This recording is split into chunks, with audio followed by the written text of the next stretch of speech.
అందరికీ నమస్కారం. శ్రీనివాస్ చెప్పే కథలకు మీ అందరికీ స్వాగతం. ఇప్పుడు మనం వినబోయే సీరియల్ నవరాత్రి 6వ భాగం. రచన కె సూర్య నరసింహం గారు. మరి జరిగిన కథ, అణా జన్న అని వేళాకోళం చేస్తుంది. స్కూల్లో చేసిన చిలిపి అల్లరికి జనార్దన్ నాన్న చేత తన్నులు తింటాడు. పెరట్లో జనార్దన్ నాన్న పని మనిషితో సరసాలాడటం చూస్తాడు. యూనివర్సిటీలో చేరేందుకు హౌరా మెయిల్ ఎక్కాడు. జనార్దన్ సూరిగాడితో పందెం కాసి లేడీస్ టాయిలెట్ ఉపయోగించినందుకు హెడ్ మాస్టర్ చేత దెబ్బలు తిన్నాడు. రైల్లో సీటు దొరక్క లేడీస్ కంపార్ట్మెంట్లో ఎక్కాడు. అక్కడి విద్యార్థినులు జనార్దన్ ఏడిపించారు. జన్న హర్ట్ అయ్యేసరికి ఓదార్చారు. యూనివర్సిటీకి వెళ్ళే స్టూడెంట్స్ ఎలా డ్రెస్ చేసుకోవాలో నేర్పారు సీనియర్ స్టూడెంట్స్. జన్నాను యూనివర్సిటీలో సీనియర్ విద్యార్థులంతా ఫ్రెషర్స్ని ర్యాగింగ్ చేశారు. జన్నాకి 8 ఏళ్ల వయసుకే ఉపనయనం చేశారు. యూనివర్సిటీ స్నేహితులతో కలిసి సినిమా చూస్తున్న సందర్భంలో ఆంగ్లో ఇండియన్తో పరిచయం అయింది. ఆమెతోనే మొదటి అనుభవం కూడా. మరి తర్వాత ఏం జరిగిందో విందామా? అట్ట కిరీటాలు పెట్టుకుని చీపురు పుల్లలతో ఎప్పుడైనా యుద్ధాలు చేశారా? ఎర్రని మిట్ట మధ్యాహ్నం వేళ మంచాలు అడ్డం పెట్టి వాటి చుట్టూ దుప్పట్లు కప్పి అందులో ఆడుకునేవాళ్ళం. ముచ్చె బంగారం, రంగు కాగితాలు, చెంకి దారంతో కిరీటాలు, భోజకీర్తులు, పూసలతో హారాలు చేసేవాళ్ళం. దొడ్లో ఆరేసిన చీరలు, రవికలు, లంగాలు అన్నీ చుట్టముట్టేసి ఎలాగో వాటిని చుట్టుకుని అట్ట కిరీటాలు, అట్టకత్తులు లేకపోతే బొప్పాయి గొట్టాలు ధరించి కుచదేవయ్య అని నాటకం చేసేవాళ్ళం. మా ఇంటికి వారి అమ్మాయి చిట్టెమ్మ కుచదేవయ్య అని కాదురా, కచదేవయాని అని నన్ను కచుణ్ణి వేయమనేది. తను శుక్రాచార్యుడు వేసేది. నా పని ఏమిటంటే చిట్టెమ్మ పక్కనే నేల మీద దుప్పట్లో దాక్కుని మృత సంజీవని మంత్రం చదవగానే కడుపులోంచి పైకి రావటం. ఇది ఎలాగంటే చిట్టెమ్మ పక్క నుంచి ఆ అమ్మాయి పొట్ట మీదకి డేకి అక్కడి నుంచి వచ్చి బతికినట్టు లేవాలి. నాకు కచుడు వేషం ఎందుకు ఇచ్చారంటే నేను తేలిక చిన్నపిల్లవాడిని. ఆ అమ్మాయి పొట్ట మీద కప్పలా కరుచుకుని దాక్కున్నాను. అసహ్యంగా అనిపించదు. Chittemma young fools happy club మాది. మా డ్రామా క్లబ్కి Chittemma director, costume designer, finance అన్నీ. మాతో ఆడుకుని గంతులేసి ఆమెకు పెళ్ళయిందని, మొగుడున్నాడని మేము కూడా మా డ్రామా పరబ్రహ్మ పరమేశ్వరతో ప్రారంభించేవాళ్ళం. రాక్షస గురువైన శుక్రాచార్యులను అడిగి మృత సంజీవని విద్య తెచ్చి నేను దేవతలకు ఇవ్వాలి. రాక్షసులకి దేవతలకి యుద్ధంలో దేవతల చేతుల్లో చచ్చిన రాక్షసులందరినీ మళ్ళీ శుక్రాచార్యులు మృత సంజీవని విద్యతో బతికించేసేవారు. చచ్చిన వాళ్ళంతా మళ్ళీ బతికేస్తే ఎలాగా? అందుకని నేను చిట్టెమ్మ దగ్గరికి వచ్చి గురువుగారికి సేవలు చేసి భేష్ గుడ్ బాయ్ అనిపించుకున్నాక మంచి మూడు కనిపెట్టి ఆ అమృత సంజీవని మంత్రం గురువుగారి దగ్గర చెప్పించుకోవాలి. అది కనుకొస్తే చచ్చిన వాళ్ళందరినీ బతికించుకోవచ్చు. నేను చిట్టెమ్మ కూడా తోకలా ఉండేవాడిని. నీళ్ళు వేసుకునేటప్పుడు, బట్టలు కట్టుకునేటప్పుడు అటు వెళ్ళినా తల ఓరగా పెట్టి నవ్వేసి కాస్త అటు తిరిగేది, కానీ ఏమీ అనేది కాదు. ఆమెకెందుకో కాళ్ళు పీకేవి. పందిరి మంచం మీద పడుకున్న నా చేత కాళ్ళు తొక్కించుకునేది. పందిరి మంచం ఊచలు పట్టుకుని ఆమె మీద నడిచేవాడిని. మెడ చుట్టూ చేతులేసి ముద్దు పెట్టుకునేవాడిని ఆమె చెంపలని. వెధవేషాలు అని కోప్పడేది. మీ బావగారు చూశారంటే చెండా లెక్క తీస్తారు అని బెదిరించేది. బావగారిని ఈ చెంప మీద పెట్టుకోమను, నేను ఈ చెంప మీద పెట్టుకుంటా అని గునిస్తే నవ్వి నా తలని తన గుండెలకు ఆనించుకునేది. మేము ధ్రువ విజయం కూడా చేసేవాళ్ళం. ధ్రువుని సవతి తల్లి బాలధ్రువుని ఉత్తన పాదుని తొడ మీద కూర్చొనివ్వకుండా తరిమేస్తుంది, తిడుతుంది. ధ్రువుణ్ణి అలా తిడుతూ ఉంటే ఉత్తానపాదుడు పెళ్ళాన్ని ఏమీ అనడు. పప్పు శుద్ధలా కూర్చుంటాడు తనకేమీ పట్టనట్టుగా. నాన్నలు ఎవరైనా అలా ఉంటారా అని మా చిట్టెమ్మక్కని అడిగా. నాన్నలు దొంగ వెదవలరా అంది అని మళ్ళీ కందిపప్పు నోట్లో వేసుకుని నవ్వులుతూ మన అమ్మ ఉన్నంత వరకే మనల్ని జాగ్రత్తగా చూసేది. ఒకసారి అమ్మ చచ్చిపోతే నాన్నలంతా ఉత్తానపాదులేరా, దొంగ రాస్కెల్స్. పెళ్ళాం చచ్చిపోగానే మళ్ళీ పెళ్ళాం యావ. మన అమ్మ నగలు, చీర, మంచం అన్నీ ఆ కొత్త పెళ్ళానికి ఇచ్చేస్తారు. తల్లి లేని పిల్లాడు దుమ్ము కన్నా, దూది కన్నా, గాలి కన్నా తేలిక.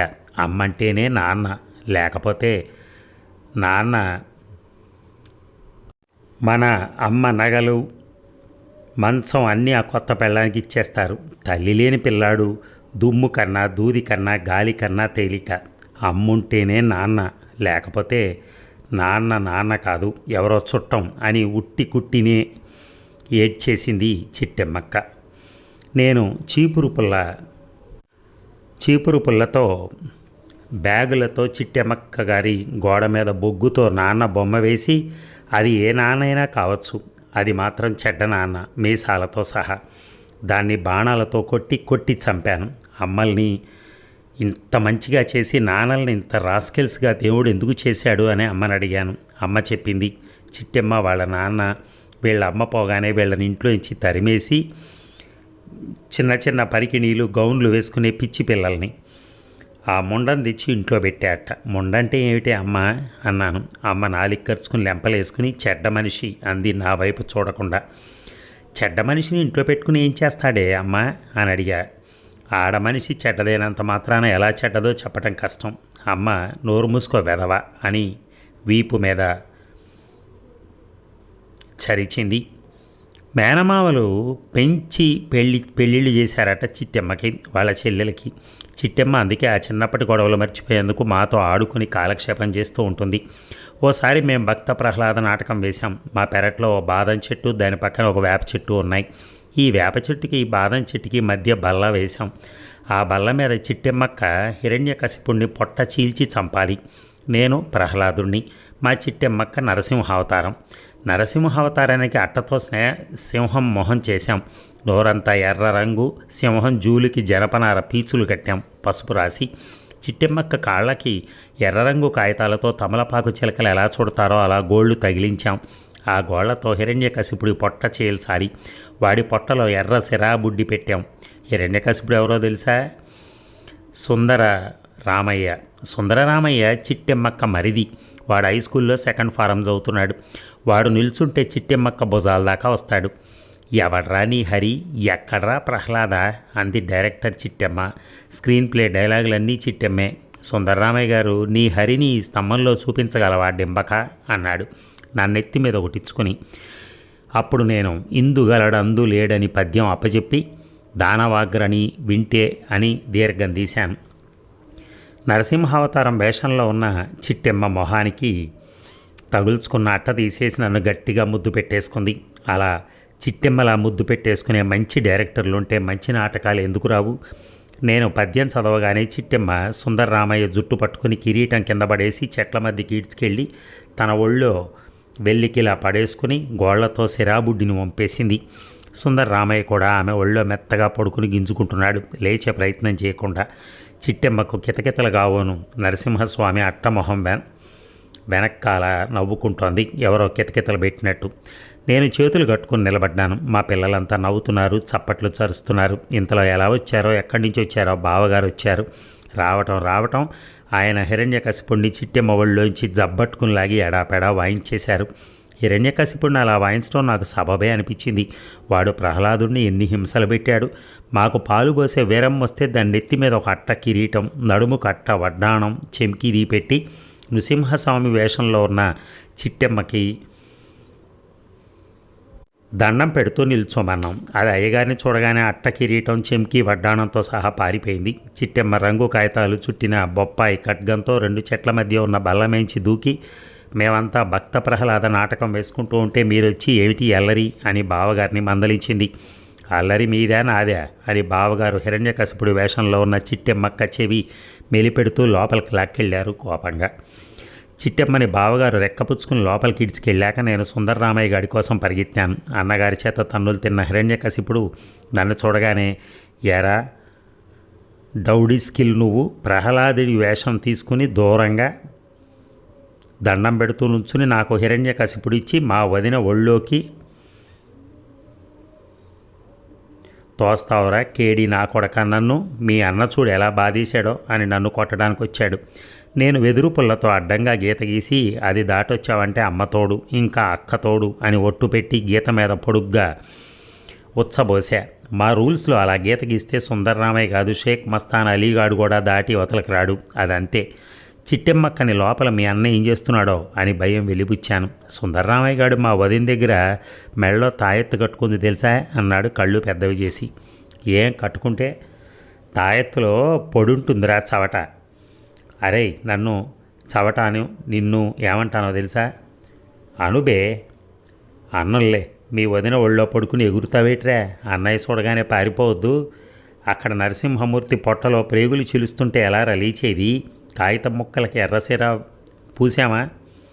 పూస్తే అవన్నీ పేగులు బయటపడకుండా తీస్తే సీను పాడవదో? మా వదిన అలా డైరెక్ట్ చేసింది. అక్కడ మెత్తగా బాగుంది, అందుకే లేవలే, వచ్చి మీ అన్న తగలనిచ్చేదాకా. సుందర్రామయ్య చెయ్యెత్తాడు నా మీద. నేను పరిగెత్తాను. సుందర్రామయ్య గారు నా వెంట పడతాడు. చిట్టెమ్మ బావగారు ఏం చేస్తున్నాడో అని నా బెంగ. నేను వెళ్ళి డక్కన్ క్వీన్ ఇంట్లోకి దూరా. డక్కన్ క్వీన్ అరుగు మీద కుర్చీలో కూర్చొని సిగరెట్ కాలుస్తోంది. ఆవిడ మొగుడు జాన్ గారు చేటలో పోసుకుని బియ్యం ఎరుతున్నాడు. జాన్ గారి కోడి దాని కోలికో మువ్వ కట్టి ఉంది కాలుకి. తాడుతో డక్కన్ రాణిగారి పేం కుర్చీకి దాన్ని కట్టారు. అది గింజుకుంటూ కొక్కొక్కొక్కొక్కొక్కొ అంటూ అరుస్తోంది. ఆవిడ గవర్నమెంట్ ఆసుపత్రిలో నర్సు. ఆడాళ్ళందరికీ మా ఊళ్ళో పురుళ్ళు పోస్తుంది. ఆవిడ కొడుకు సాల్మన్ గాడు నా వయసు క్లాసులో తెలుగులో 0 మార్కులు వస్తాయి. సాల్మన్ గాడు బొమ్మలు బాగా వేస్తాడు. బాలచంద్రుని బొంగర ములయాట గురించి వర్ణింపుము అంటే, బొంగరముల ఆట గురించి వర్ణించు అనంటే పరీక్ష పేపర్ నిండా బొంగరాలు బాలచంద్రుడి బొమ్మలు వేసి దానికి మార్కులు ఎందుకు ఇవ్వరని మాస్టారుతో తగాదా పడతాడు. వాళ్ళ అమ్మ డక్కన్ అంటే షాహీ డక్కన్ సిగరెట్లు కాలుస్తుంది కనుక ఆవిడ్ని అంత డక్కన్ క్వీన్, డక్కన్ రాణి అనేవాళ్ళు. ఆవిడ చీర కట్టుకున్న మగాళ్ళలాగా ఎత్తుగా జబర్దస్తిగా రౌడీలా కనిపిస్తుంది. ఆవిడ సాల్మన్ గాడికి తెలుగులో 0 వస్తున్నందుకు చాలా వర్రీ అయ్యేది. వాళ్ళ ఇంటి ముందు సీమచింత చెట్టు ఉంది. నేను సాల్మన్ గాడు ఈ సీమచింత చెట్టు మీద పెంకులు నరగదీసి ఆడినంతసేపు బచ్చాలాట ఆడి ఆ పెంకు ముక్కలతో సీమ చింతకాయలు రాలగొట్టేవాళ్ళం. నన్ను చేత్తో సైగ చేసి రమ్మని పిలిచి డక్కన్ క్వీన్ గట్టిగా ముద్దు పెట్టుకుంది. నన్ను ముద్దు పెట్టుకోకు ఎంగిలి అని మూతి తుడుచుకుని దూరంగా నిలబడ్డాను. చేయి పుచ్చుకు లాగి తన ఒళ్ళో కూర్చోబెట్టుకుని ఎంగిలేమిట్రా బచ్చా అందామె నన్ను గట్టిగా ఒత్తుకుంటూ. మా అమ్మ నాకు నెత్తి మీద నీళ్లు పోసి బట్టలన్నీ తడపమంటుంది నిన్ను ముట్టుకుంటే. నేను నిన్ను ముట్టుకున్నానుగా అని నా బుగ్గలు నలిపేసింది. మా ఊళ్ళో ఆడాళ్ళంతా నా బుగ్గలు నలిపేస్తారు ఎందుకో. వాళ్ళ ఆయనల బుగ్గలు నలపచ్చగా. గడ్డాలు మీసాలు వచ్చిన మగాళ్ళు గాడిదలా ఉంటారని సాల్మన్ గారు నాకు చెప్పాడు. ఈ ఆడాళ్ళంతా అడ్డాలు మీసాలు ఉన్న గాడిదలను ఎలా పెళ్ళాడతారా అని నాకు సాల్మన్ గాడికి మహా ఆశ్చర్యంగా ఉండేది. అప్పుడు వాళ్ళ అమ్మ మేరీ నన్ను ఇలా అడిగింది, ఓ తెలుగు పద్యం చదవరా తండ్రి అని. దరసింహాసనమై నబంబు గొడుగై తద్దేవతల్ మృత్యులై అనే దసరా పద్యం. చేతులు కట్టుకుని నిలబడి మాస్టర్ దగ్గర చదివినట్టుగా కళ్ళతో జ్ఞాపకం చేసుకుంటూ చదివే. అప్పుడు ఆవిడ నన్ను నా దగ్గరికి తీసుకొని ముద్దాడదామని ముందుకొచ్చి నా బ్రహ్మ వర్చస్సు చూసి తగ్గింది. సాల్మన్ గారిని పిలిచి లోపల నుంచి కేకు తెప్పించి తిను నాయన అని బ్రతిమలాడింది. మా అమ్మ కొడుతుంది, వద్దన్నాను. మా ఇంటి ముందు రాలిన సీమ చింతకాయలు తింటావు కానీ నేను పెట్టే కేకు తినవా అని బతిమలాడింది. మరి నువ్వు సిగరెట్ కాలుస్తావుగా అన్నాను. సాల్మన్ తెచ్చి ఇచ్చాడు కేక్. తినేసా గబగబా. తింటుంటే కేక్ని నా నోట్లోంచి రసం చింది నా చొక్కా మీద పడింది. ఎలా ఉందిరా నువ్వు చదివిన దసరా పద్యంలా ఉందా అందామె. ఉందమ్మా అన్నాను నేను. నన్ను ఆమె పట్టలేని సంతోషంతో ఎత్తుకుని గిరగిరా తిప్పి మా సాల్మన్ గడికి తెలుగు చెప్తావురా అంది. ఓ అన్నాను పల్లకి బోయిలా. మా సిలబస్లో మాకు వామనావతార ఘట్టం ఉంది. నేను వాడికి పద్యాలు అప్పచెప్పుకునేవాడిని. నాకు మా అమ్మే తెలుగు నేర్పింది. మా నాన్న డిక్షనరీ చుట్టం నేర్పాడు. అప్పుడు అమ్మ భాగవతం, నాన్న డిక్షనరీ అనుకునేవాడిని. సాల్మన్ గాడు రాలుగాయి. వాడు నా దగ్గర పద్యాలు చదివేవాడన్నా కదా. వాడికి చిన్న పెసరు నత్తి ఉంది. ఇంతింతై వటుడింతై అనే పద్యం చదవరా అంటే హింతింతై హింతింతై హింతింతై అనే అలిగిపోయిన గ్రామ్ఫోన్ రికార్డులాగా అక్కడే ఆగిపోయేవాడు. డక్కన్ సిగరెట్ కాల్చే మేరీ గారికి భాగవతంలో పద్యాలంటే ఎంత ఇష్టమో హరికథలన్నా అంతే ఇష్టం. ఇంగ్లీష్ నేర్చుకోవటం తేలిక, తెలుగు కష్టం అనేవారు ఆమె. సాల్మన్ గాడు రాలుగాయ అని అన్నానా? వాడు తూరీగలను పట్టుకుని వాటి రెక్కల సందు నుంచి తుమ్మముళ్ళు గుచ్చి ఆడేవాడు. రోకలి బండలు, నత్తలు, బల్లులు, చీమలతో ఆడేవాడు. పక్షుల భాష తెలుసుకోవాలనేవాడు. రుక్మిణి కళ్యాణంలో ఈ పద్యం అంటే వాడికి ఇష్టం. అది వాడు వాళ్ళ అమ్మని మెప్పించడానికి అడిగినప్పుడల్లా చదివేవాడు. ఇదిగో ఇలాగా నాకేసి చేతులు తిప్పుతూ. గనుడా భూసురుడేగినో నడుమ మార్గ శ్రాంతుడై డస్సెనో విని కృష్ణుండది తప్పుగా తలచెనో విచ్చేసెనో ఈశ్వరుండేను అనుకూలింపదలంచునో తలపడో యార్వా మహాదేవియన్ నన్ను రక్షింపమనెరుంగునో ఎరుంగదో నా భాగ్యమెట్టున్నదో. నేను రుక్మిణి వాడు కృష్ణుడు, సాల్మాన్ గాడేమో కృష్ణుడు కదా, మరి రుక్మిణి బ్రదరు జాఫర్ గాడేశాడు. మేమంతా మా వీధిలో రోడ్డు మీద బారేసిన అంబాసిడర్ డొక్కు కారు ఉండేది, అదెక్కి ఈ సీన్ యాక్ట్ చేసేవాళ్ళం. జాఫర్ గాడు మాకు గేదెలనెక్కి కాలవలో స్వారీ చేయటం నేర్పేవాడు. వాళ్ళ అమ్మ పాలు పోస్తూ ఉండేది. వాడికి మాలా చదువుకోవాలని తాతహ.